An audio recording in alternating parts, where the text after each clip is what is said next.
আমার কাছ থেকে সত্যিটা এইভাবে আড়াল করে গেলে আদি। তোমার থেকে কোনোদিন কিছু লুকোতে চাইনি শুভ, আমি লুকোতাম না। আমি তোমায় বারবার বলার চেষ্টা করেছি, কিন্তু কি করে চোখে চোখ রেখে কথা বলবো সেই সাহস তোমার এখনো নেই। এখনো পারছো আমার চোখে চোখ রাখতে?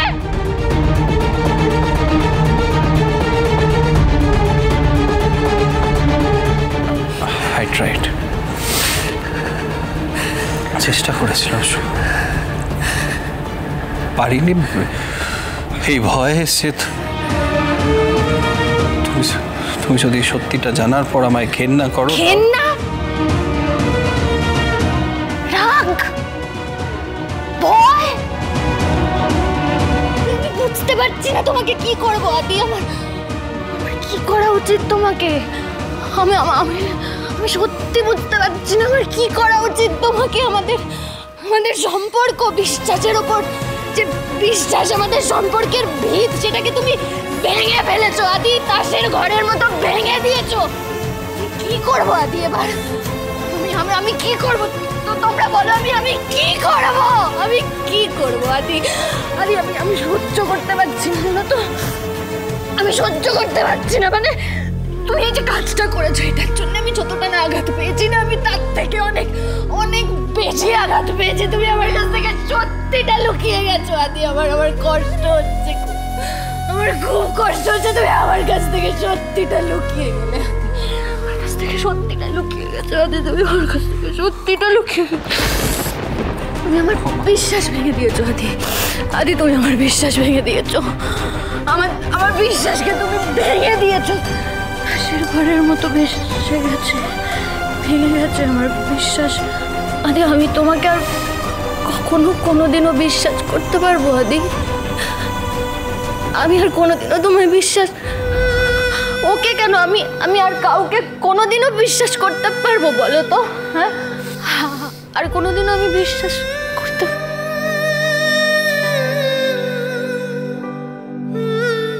আমি কিন্তু তোমায় বলেছিলাম ঠাম্মি,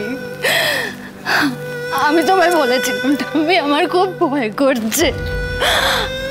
আমার একটা খুব অজানা আশঙ্কায় আমার মন কাঁপছে, আমার ভয় করছে।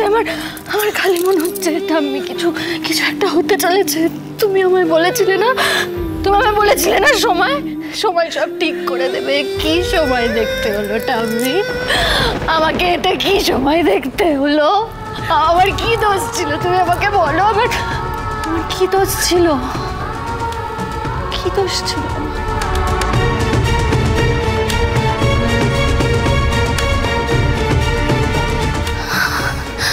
মা, তুমি কিছু বলছো না কেন? তুমি আমাকে বলেছো আমি তোমার ছেলেকে উত্ত্যক্ত করছি, আমার জন্য অস্থির হয়ে যাচ্ছে, ওর শরীরের জন্য ভালো না। আমি নাকি ওর শরীর খারাপের জন্য দায়ী? আমি ওর শরীর খারাপ করে দিচ্ছি। তুমি আমাকে বলেছো আমি ভুল করছি, আমি সবটা চুপ করে মেনে নিয়েছি, কিচ্ছু বলিনি মা। এবার তুমি বলো, তোমার ছেলে আমার সঙ্গে এটা কি করলো মা? তোমার ছেলে আমার সঙ্গে এটা কি করলো মা? আমাকে প্লিজ বলো না মা, বলো। আমি বিয়ে হওয়ার পর থেকে তো তোমাকেই মা বলে ডেকেছি মা গো। আমি তো তোমাকেই মা বলে ডেকেছি মা। আমাকে তুমি বলো না মা, আমি কি করবো মা? তোমার মেয়ে কি করবে? এবার তোমার মেয়ে কি করবে? আমি বুঝতে পারছি তোর মনে তোর মনে কি হচ্ছে। দেখ সেটা খুব ভালো করে বুঝতে পারছি না তা তো নয়, কিন্তু একটা কথা বলতো যে এই অবস্থা আমরা কি করব? কি করা উচিত আমাদের? বল, কি করব? কি করা উচিত মানে বুঝতে পারছি না, কি বলছো তুমি? দেখ শুভ, তুই বরাবরই খুব বুদ্ধিমান, খুব লজিক্যাল। একটু ঠান্ডা মাথায় ভাব, একটু মাথাটা ঠান্ডা করে ভাব যে দেখ এখন তো এটার অস্বীকার করার কোনো জায়গা নেই যে মোহনার গর্ভে আদির সন্তান, ও আমাদেরই বংশধর। এটা তো অস্বীকার করতে পারবো।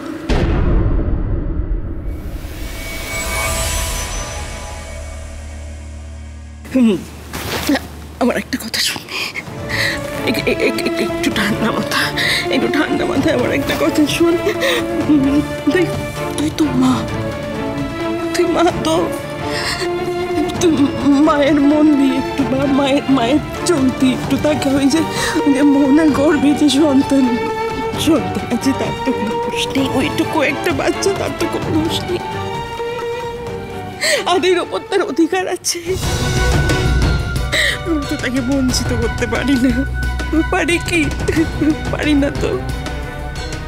ওর প্রাপ্য জায়গাটা একমাত্র তুই দিতে পারিস শুরু, একমাত্র তুই। ওকে মেনে নে,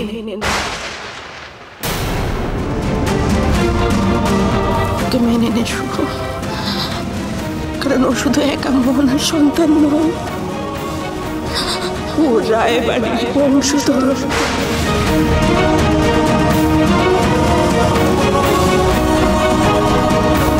এটা তুমি কি বললে মা?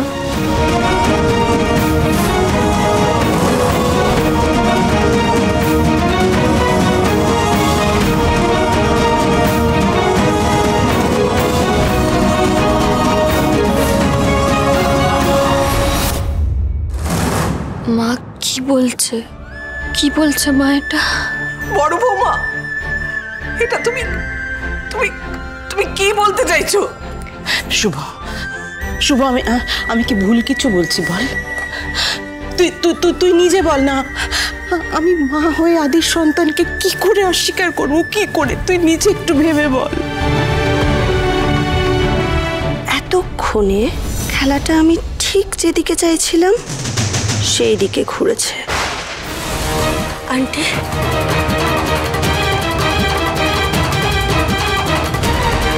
তুমি সত্যিই মা গো,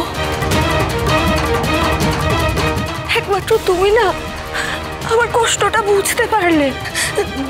জানো তো, আমি না শুধুমাত্র আয়নের মুখ চেয়ে বলেছিলাম আমি সবটা হ্যান্ডেল করে নেব, কিন্তু ভেতরে ভেতরে না আমি ভয় খুকড়ে যাচ্ছিলাম আন্টি। সত্যি তো, আমি সত্যি জানি না আন্টি, পিতৃ পরিচয় ছাড়া, একটা পরিবারের সাপোর্ট ছাড়া আমি কি করে একটা শিশুকে বড় করে তুলবো? আমি সত্যি জানি না আন্টি, ওর ভবিষ্যৎ কি হবে। ও যখন বড় হয়ে জিজ্ঞেস করবে ওর বাবা কে, কোথায়, আমি সত্যি জানি না আন্টি।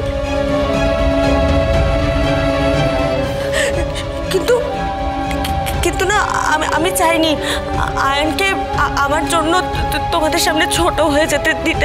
আমি চাইনি গো। আমি তো জানি তোমরা আয়নকে কতটা ভালোবাসো। আমি হাত জোর করে আপনাদের সবাইকে বলছি, আপনারা যদি আমার পাশে থাকেন না, তাহলে আমার সন্তান আজকে একটা অনিশ্চিত ভবিষ্যৎ নিয়ে পৃথিবীর আলো দেখবে না। আমি তো একটা মা আন্টি, আমি তোমাকে বলছি, খুব স্বার্থপরের মতো বলছি, আমার সন্তানকে পিতৃহারা, পরিবার হারা হয়ে যেতে দিও না আন্টি, প্লিজ আন্টি, প্লিজ। মোহনা, তুই রিকোয়েস্ট করছিস কেন? কি হলো? তুই কেন রিকোয়েস্ট করছিস? তোর তো রিকোয়েস্ট করার কথা নয়।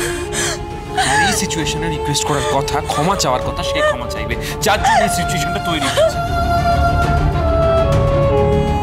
আদ্রিত রয়, তুমি এই সন্তানকে অস্বীকার করতে পারো না। আপনারা সকলে এখানে আছেন, সকলের সামনে বলছি যে আমি একটা ডিসিশন নিয়েছি যে মোহনা এখন থেকে এই বাড়িতে থাকবে।